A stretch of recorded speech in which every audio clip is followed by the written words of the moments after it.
Exodus chapter 22. If someone steals an ox or a sheep and slaughters it or sells it, he shall pay 5 oxen for the ox and 4 sheep for the sheep. If the thief is caught while breaking in and is struck so that he dies, there will be no guilt for bloodshed on his account. If the sun is risen on him, there will be guilt for bloodshed on his account. A thief shall certainly make restitution. If he owns nothing, then he shall be sold for his theft. If what he stole is actually found alive in his possession, whether an ox or a donkey or a sheep, he shall pay double. If someone lets a field or vineyard be grazed bare and lets his animal loose so that it grazes in another person's field, he shall make restitution from the best of his own field and the best of his own vineyard. If a fire breaks out and spreads to thorn bushes, and stacked grain or the standing grain or the field itself is consumed, the one who started the fire must make restitution.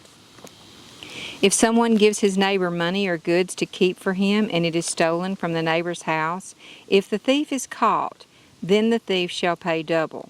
If the thief is not caught, then the owner of the house shall appear before the judges to determine whether he laid his hands on his neighbor's property. For every breach of trust, whether it is for ox, for donkey, for sheep, for clothing, or for any lost thing about which one says, "This is it," the case of both parties shall come before the judges. He whom the judges condemn shall pay double to his neighbor.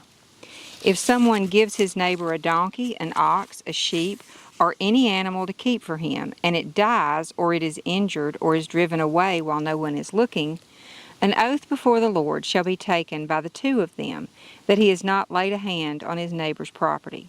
And its owner shall accept it, and he shall be compelled to make restitution.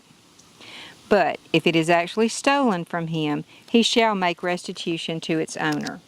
If it is all torn to pieces, have him bring it as evidence. He shall not be compelled to make restitution for what has been torn to pieces. And if someone borrows an animal from his neighbor, and it is injured or dies while its owner is not with it, he shall make full restitution. If its owner is with it, the borrower shall not be compelled to make restitution. If it is hired, it came by its hire. If a man seduces a virgin who is not betrothed and sleep with her, he must pay a dowry for her to be his wife.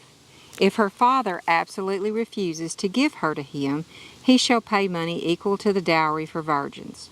You shall not allow a sorceress to live. Whoever has sexual intercourse with an animal must be put to death. He who sacrifices to any god other than to the Lord alone shall be utterly destroyed. You shall not oppress a stranger nor torment him, for you were strangers in the land of Egypt. You shall not oppress any widow or orphan. If you oppress him at all, and if he does cry out to me, I will assuredly hear his cry, and my anger will be kindled, and I will kill you with the sword, and your wives shall become widows, and your children fatherless. If you lend money to my people, to the poor among you, you are not to act as a creditor to him. You shall not charge him interest. If you ever seize your neighbor's cloak as a pledge, you are to return it to him before the sun sets, for that is his only covering. It is his cloak for his body. What else is he to sleep in? And it will come about that when he cries out to me, I will listen to him, for I am gracious. You shall not curse God, nor curse a ruler of your people. You shall not hold back the offering from your entire harvest and your wine.